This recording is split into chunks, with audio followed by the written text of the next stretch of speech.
नमस्कार विद्यार्थियों, मैं पुष्पेंद्र आकोदिया स्वागत करता हूं आप सभी का एएसएल परिवार के इस ऑनलाइन लर्निंग प्लेटफॉर्म पर। तो विद्यार्थियों, लास्ट क्लास में हमने डिस्कस किया था कि गुणनखंड प्रमेय क्या होती है, किसी बहुपद के गुणनखंड किस तरह से निकाले जाते हैं, बहुपद के शून्य क्या होते हैं। उसी कड़ी को हम आगे बढ़ाते हैं और आज सबसे पहले हमारी प्रश्नावली 2.4 के जो कुछ क्वेश्चंस बाकी थे उनको कंप्लीट करते हैं। उसके बाद हम नेक्स्ट टॉपिक की तरफ बढ़ेंगे। तो ये कुछ क्वेश्चंस थे हमारे जो प्रश्नावली 2.4 के बाकी थे, इनको हम कर लेते हैं। बेसिकली सिर्फ गुणनखंड वाले ही अपने क्वेश्चंस बचे हुए थे, द्विघात के और त्रिघात बहुपद के। तो पहला वाला है आपका ये,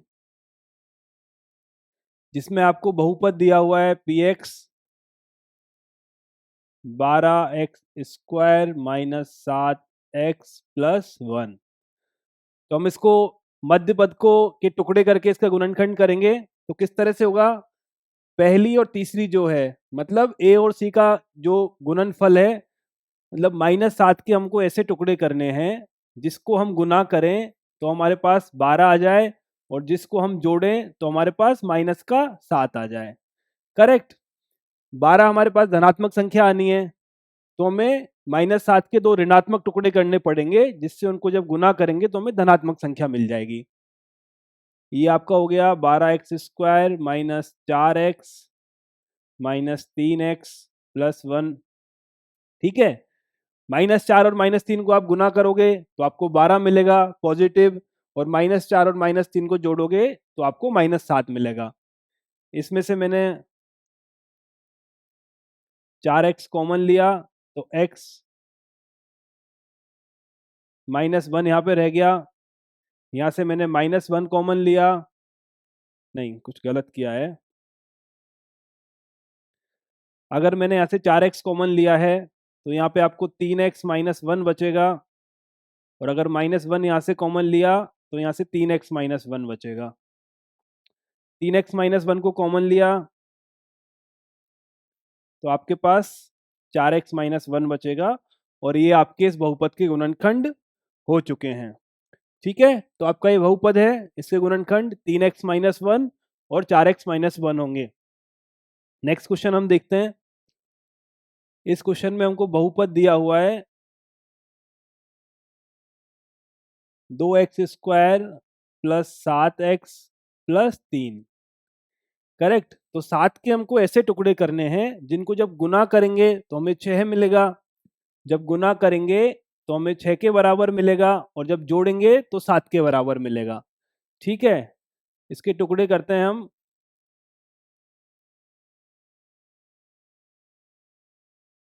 करेक्ट।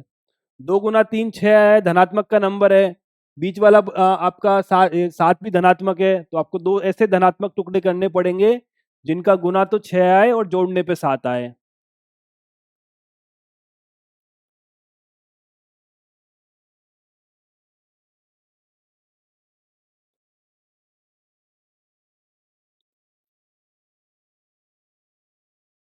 क्लियर है। ये आपके गुणनखंड हो चुके हैं।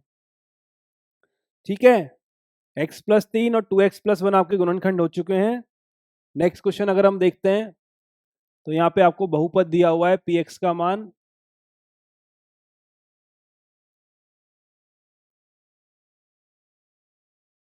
इसके गुणनखंड हमें इस तरह से करने हैं कि जब उसको हम 5 के हम टुकड़े इस तरह से करेंगे कि जब गुना करेंगे तो हमको -36 मिलेगा, और जोड़ेंगे तो हमको 5 मिलेगा। करेक्ट। तो अगर -36 मिलना है तो एक टुकड़ा माइनस का होगा, एक टुकड़ा प्लस का होगा। तो देखो किस तरह से कर सकते हैं हम। हमें 36 लेके आना है। अगर मैं 6 1 करूंगा तो नहीं होगा, 7 2 करूंगा तो 14 आएगा, 8 3 करूंगा तो 24 आएगा, और 9 4 करूंगा तो 36 आएगा।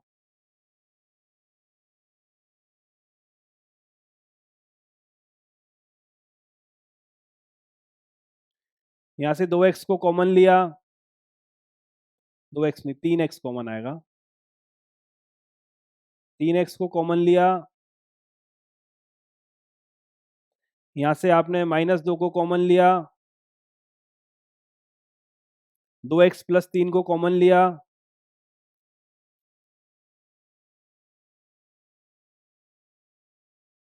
ठीक है। ये आपके गुणनखंड है दिए गए बहुपद के 2x+3 और 3x -2। क्या है गुणनखंड? 2x प्लस 3 और 3x माइनस 2। समझ में आया नहीं आया? कोई डाउट यहां तक, कोई कंफ्यूजन? अगला क्वेश्चन हम आपका लेते हैं। यहां पर बहुपद आपका दिया हुआ है, ठीक है। तो -1 के हमको ऐसे टुकड़े करने हैं जिनको गुना करने पर आपके पास आए -12 और जोड़ने पर आए -1।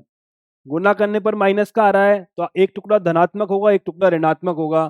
तो क्या क्या कर सकते हैं हम? -2 और 1 कर सकते हैं, -3 और 2 कर सकते हैं, -4 और 3 कर सकते हैं। यहाँ पे आपको -12 मिल जाएगा।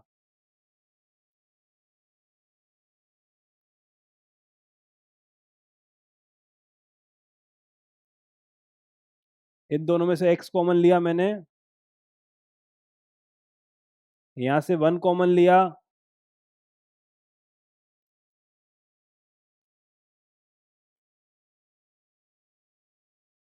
ये दिए गए बहुपद के गुणनखंड है 3x माइनस 4 और x प्लस 1।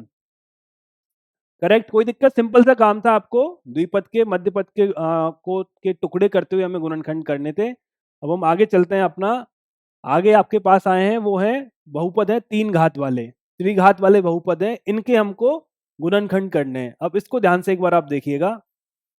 ये आपके पास px है,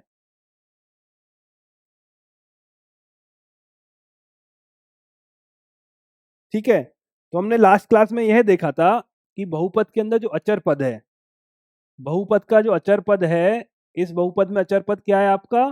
2। तो बहुपद का जो अचर पद है उसके गुणनखंड का इस बहुपद के शून्य होने की संभावना बहुत ज्यादा होती है।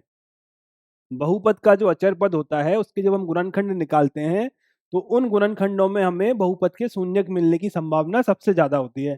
तो 2 के गुणनखंड क्या होंगे? +-1 होगा और एक आपका +-2 होगा, ठीक है। इसमें हम क्या करेंगे? हमने गुणनखंड प्रमेय में यह पढ़ा था कि अगर कोई बहुपद आपको px दिया हुआ है और एक वास्तविक संख्या a पर pa का मान अगर 0 आता है तो x माइनस a जो है आपका इस बहुपद का एक गुणनखंड होगा। क्या पढ़ा था हमने? अगर px आपको कोई बहुपद दिया हुआ है, किसी वास्तविक संख्या a पर अगर pa का मान 0 आता है, अगर किसी वास्तविक संख्या पर pa का मान 0 आता है तो उस केस में x माइनस a जो है आपका दिए गए बहुपद का एक गुणनखंड होता है। ये हम गुणनखंड प्रमेय में पढ़ चुके हैं। तो अब हमें क्या करना है? ये जो गुणनखंड निकले हैं इनका एक एक करके मान रखना है और देखना है क्या बहुपद हमारा 0 आ रहा है या नहीं आ रहा है। तो सबसे पहले रखा मैंने 1, चेक करो 1 का क्यूब 1 ही आएगा आपका, ये माइनस का 2 आएगा, माइनस का 1 आएगा, प्लस का 2 आएगा, 3 माइनस 3 आपका 0 हो गया। मतलब क्या हो गया? इसका मतलब यह हो गया कि चूंकि P1 बराबर 0 है,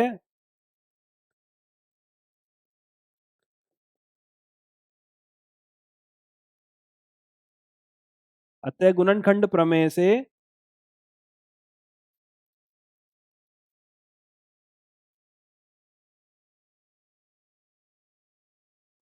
अतः गुणनखंड प्रमेय से P1 बराबर 0 है, अतः गुणनखंड प्रमेय से x माइनस 1 दिए गए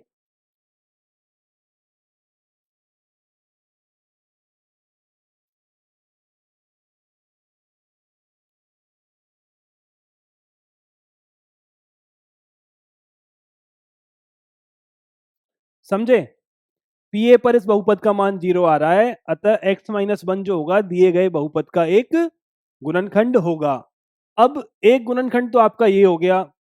दूसरा गुणनखंड निकालने के जो तरीके हैं, इसके बाद एक त्रिघात के बहुपद के अधिकतम 3 शून्य हो सकते हैं। तो त्रिघात के बहुपद के आपको 3 गुणनखंड मिल सकते हैं। एक गुणनखंड तो आपको मिल गया x माइनस 1। अब बाकी के गुणनखंड निकालने के लिए आपको क्या करना है? जो बहुपद आपका दिया हुआ है इस बहुपद में आपको x माइनस 1 का भाग देना है। बहुपद क्या है आपका? x का cube x square minus x plus 1। इसमें आपको क्या करना है? x माइनस 1 का भाग देना है। इस स्टेप को आप ध्यान से देख लो। क्या करोगे, इसके पहले पद का x क्यूब में भाग दूंगा, x क्यूब में भाग दिया, x का क्या निकलेगा, एक्स स्क्वायर निकलेगा। एक्स स्क्वायर को यहां लिख दिया, एक्स स्क्वायर को सबसे गुणा करो,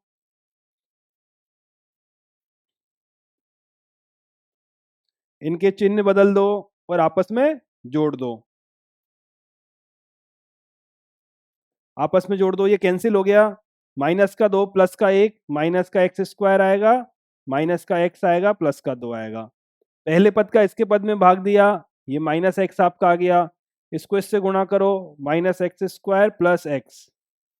चिन्ह चेंज कर दो इनके, ये प्लस हो गया, ये माइनस हो गया, आपस में कट गया।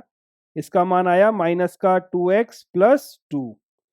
पहले पद का इस पद में भाग दिया, माइनस का आपको 2 निकला, गुना कर दो, चिन्ह चेंज कर दो और ये आपका 0 आ गया। करेक्ट है। अब आपको क्या मिला इससे, हमको इससे यह मिला कि x cube minus 2x square minus x plus 2 का मान हमको मिल चुका है। एक तो इसका गुणनखंड आ गया x माइनस 1 और दूसरा गुणनखंड आपका आ गया x square minus x minus 2। Correct. ये आपका भाज्य है, ये भाज्य भाजक प्लस भागफल के गुणनफल के बराबर आ जाएगा, शेषफल आपका 0 है, ये आपको आ गया। यह तो अब यह द्विघात की समीकरण है, इसको भी हमको हल करना है। ठीक है, x माइनस 1 को ऐसे कैसे ही लिखो, बीच वाले पद के 2 टुकड़े करो, x square minus 2x plus x minus 2। दोनों को गुना करूंगा माइनस 2 आ जाएगा, दोनों को जोड़ूंगा माइनस का x आ जाएगा। कॉमन ले लो अगर कुछ आ रहा है तो, इन दोनों में से कॉमन लिया, ये x माइनस 2 आ गया, इसमें से एक कॉमन लिया, ये x माइनस 2 आ गया। ठीक है, और इसको मैं क्या लिख सकता हूं, x minus 1 x minus 2 x plus 1। Correct. क्या गुणनखंड निकलेंगे इसके, x माइनस 1 एक्स माइनस 2 और x प्लस 1। ठीक है, क्या स्टेप फॉलो करना है, जो बहुपद आपको दिया गया है उसका सबसे पहले आप अचर पद देखो, अचर पद के गुणनखंड करो, अचर पद के गुणनखंड को एक एक करके इस बहुपद में रखना स्टार्ट करो। जिस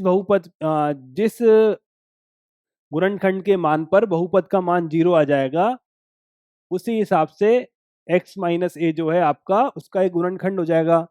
इस x माइनस ए का भाग दे दो दिए गए बहुपद में। जब बहुपद में भाग दे दोगे तो एक आपकी द्विघात की समीकरण निकल के आ जाएगी, मतलब दिया गया आपका 3 घात का बहुपद हो जाएगा। एक तो इसका एक गुणनखंड हो गया, एक ये द्विघात की बहुपद आ गई। द्विघात की बहुपद को फिर मध्यपद विभक्त विधि से हल करके उसके तीनों के तीनों गुणनखंड आपको मिल जाएंगे। और करते हैं क्वेश्चन हम, चलो ऐसा ही क्वेश्चन आपका दिया हुआ है, पी एक्स का मान है x cube minus 3x square minus 9x minus 5। ठीक है, x cube minus 3x square minus 9x minus 5।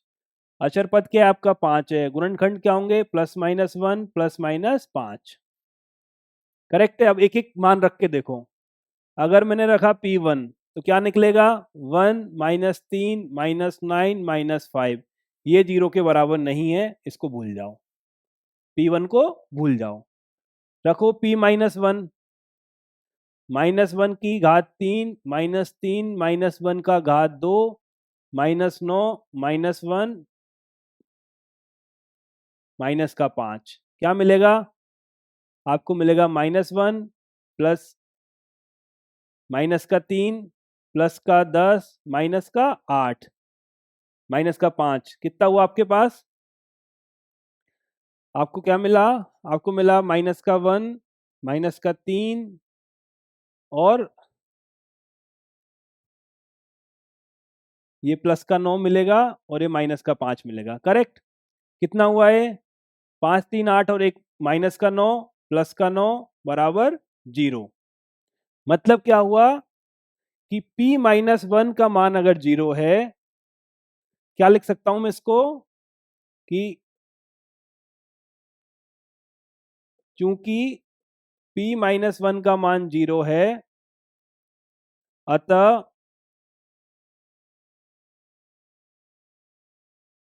गुणनखंड प्रमेय से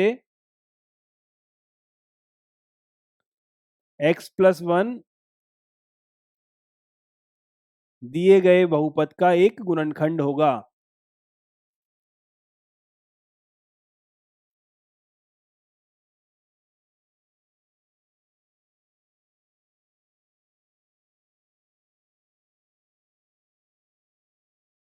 करेक्ट है? p-1 का मान अगर 0 आया है, इसलिए x+1 जो है आपका दिए गए बहुपद का एक गुणनखंड होगा। अब आपको क्या करना है, इसके बाद इस बहुपद में x+1 का भाग देना है। क्या करना है? इस बहुपद में x+1 का भाग देना है। भाग दो, पहले पद में भाग दिया, x की घात 2 आएगा, इसको गुणा करो, क्या मिला? चिन्ह माइनस कर दो इनके, माइनस माइनस ये कट गया, ये माइनस का 4x² माइनस का 9x माइनस का 5, इसमें इसका भाग दिया तो माइनस का 4x मिलेगा, गुणा कर दो,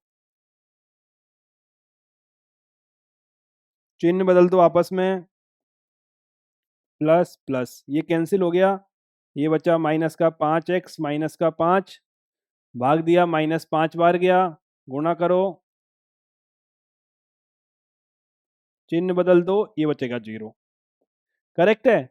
तो दिए गए बहुपद को हम इस तरह से लिख सकते हैं, आपका जो बहुपद आपके पास दिया गया है x की घात 3 minus 3x² minus 9x minus 5 किसके बराबर होगा?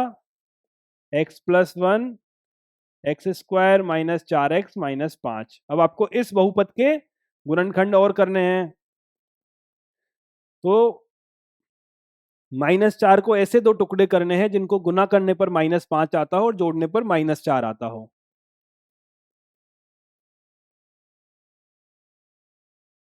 ठीक है, जोड़ने पर -4 आएगा, गुणा करने पे -5 आएगा। x को बाहर लिया, आपका बचा x-5, एक को बाहर लिया, आपका बचा x-5।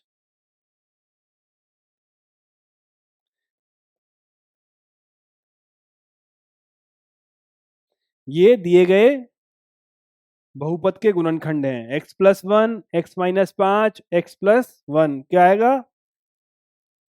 इसको आप ऐसे भी लिख सकते हो, x+1 का, आपके ऊपर है, लास्ट स्टेप लिखना चाहो आप लिख सकते हो, नहीं लिखना चाहो नहीं लिख सकते हो। क्या प्रोसेस फॉलो करना है? अचर पद के पहले गुणनखंड देखने हैं, उन गुणनखंड का मान बहुपद में रखना है, अगर बहुपद में रखने से दिए गए बहुपद का मान 0 आ जाता है तो x+1 दिए गए बहुपद का एक गुणनखंड होगा, और अगर x+1 दिए गए बहुपद का एक गुणनखंड है तो क्या करेंगे?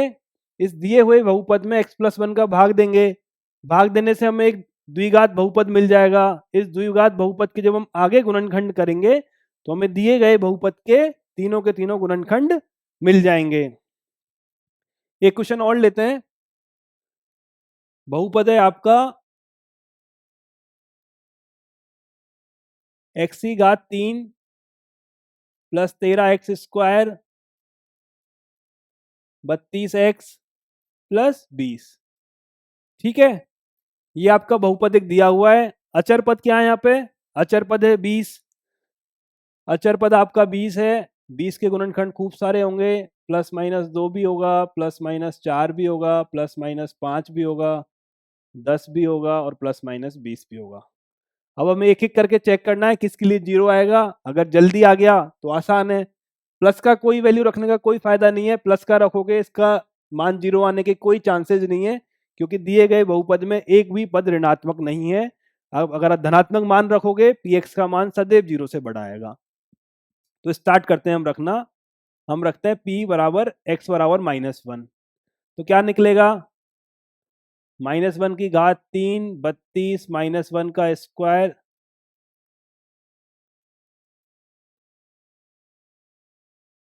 ठीक है, ये -1 आ गया, ये प्लस का 13 आ गया, ये माइनस का 32 आ गया और ये 20 आ गया। क्या मिला? 13 और 20 33, और 32 और 133 0। ठीक है, तो p माइनस वन का मान 0 है, अतः हम क्या बोल सकते हैं,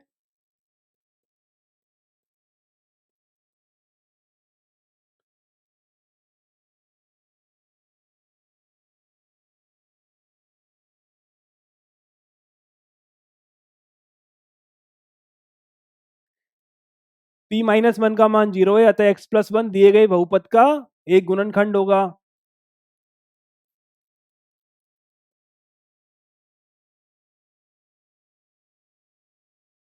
ठीक है, ऐसा हम बोल सकते हैं, कोई दिक्कत। अगला स्टेप क्या था मेरा, अगला स्टेप क्या था, जो गुणनखंड आपको मिल गया है उस गुणनखंड का भाग देना है आपको दिए गए बहुपद के अंदर। बहुपद क्या है आपका,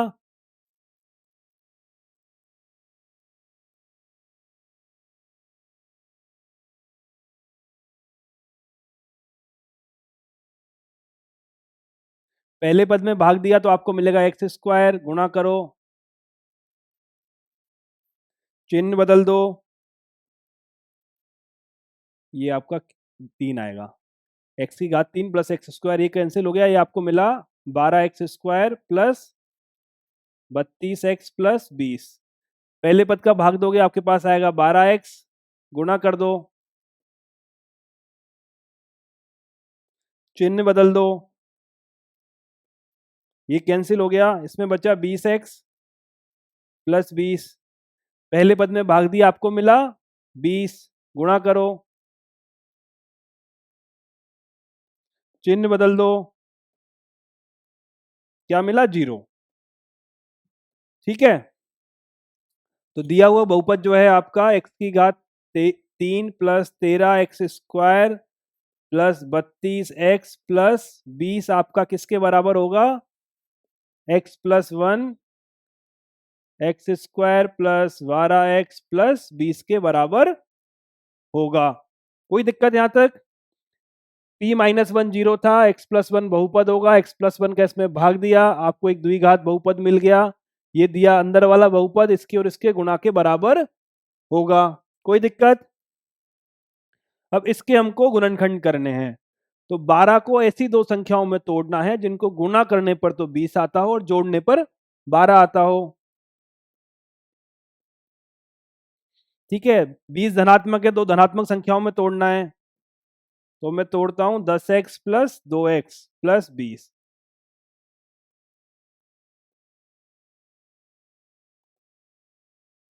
इन दोनों में से x कॉमन लिया, x प्लस 10 बच गया, इन दोनों में से दो कॉमन लिया, x प्लस 10 बच गया आपका, करेक्ट है। यहां से x प्लस वन आया आपका, x प्लस वन आने से इसमें से x प्लस 10 को कॉमन ले लिया, x प्लस दो आपका बच गया, और x plus one x plus two x plus 10 जो है आपका दिए हुए बहुपद के गुणनखंड होंगे। x plus one x plus two और x प्लस 10 जो है आपका वो दिए गए बहुपद के गुणनखंड होंगे। कोई दिक्कत, सेम पैटर्न है, सेम प्रोसेस है, आपको उसी तरह से फॉलो करना है। आपको फिर भाग देना है, भाग देने के बाद द्विघात के गुणनखंड करने हैं और आपका आंसर आ जाएगा। एक क्वेश्चन हम और लेते हैं जो आपका यह बोलता है कि जो बहुपद आपको दिया हुआ है वो है पी एक्स बराबर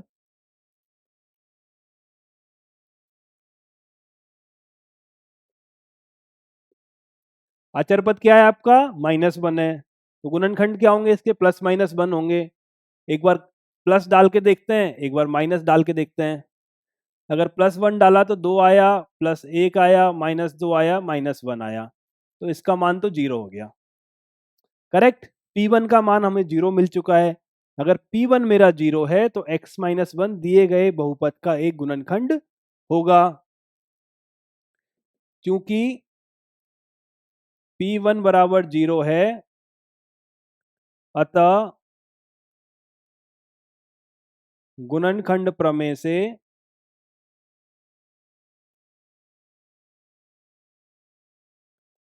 x माइनस वन दिए गए बहुपद का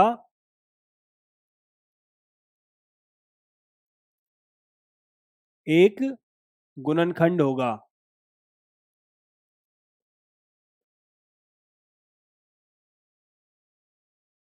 कोई दिक्कत दिख रहा है लास्ट का आपको? ठीक है। अगर ये इसका गुणनखंड होगा तो हमको क्या करना है, जो आपके पास गुणनखंड दिया, बहुपद दिया हुआ है, इस बहुपद में इस गुणनखंड का भाग देना है, x -1 का, अरे x क्यों हो गया, y होगा ना, y है। ठीक है, अगर अचर का मान y है, चर का मान y है,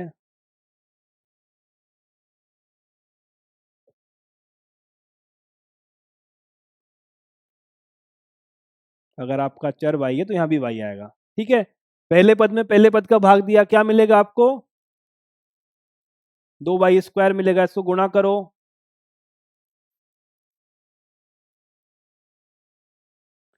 चिन्ह बदल दो इसके, माइनस प्लस, ये कैंसिल हो गया, ये दोनों जुड़ जाएंगे।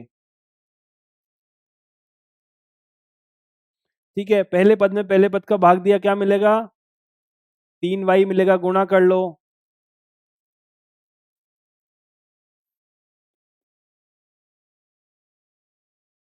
ये माइनस हो जाएगा, प्लस हो जाएगा, ये कैंसिल हो गया, यहाँ आपको मिलेगा y-1, एक बार भाग जाएगा, ये आपका आ गया y-1 और आपको शेषफल मिल गया 0। करेक्ट, कोई दिक्कत यहां तक? शेषफल क्या मिल गया आपको, 0 मिल गया। तो अब मैं क्या लिख सकता हूं,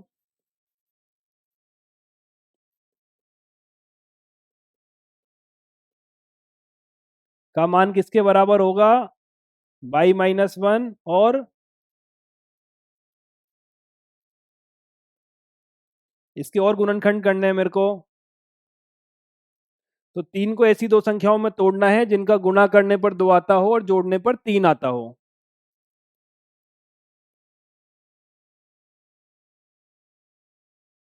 ठीक है, तो आपको क्या मिलेगा, यहाँ से 2y को मैंने कॉमन लिया तो आपका y+1 आ गया, यहाँ से 1 को कॉमन लिया तो आपका y+1 आ गया, y+1 को कॉमन लिया और आपका 2y+1 आ गया। यह दिए गए बहुपद का एक गुणनखंड होगा। ठीक है, कोई दिक्कत यहां तक? अगर है तो आप मुझे एक बार बता सकते हैं। तो इसके साथ आपकी प्रश्नावली 2.4 समाप्त होती है। अब हम नेक्स्ट क्लास में मिलेंगे तो आपकी लास्ट जो प्रश्नावली इस चैप्टर की 2.5 को स्टार्ट करेंगे, जिसके अंदर बीजीय सर्व समीकाएं आती हैं और उन पर बेस कुछ क्वेश्चन है। तो आज की क्लास यहीं तक, मिलते हैं नेक्स्ट क्लास में।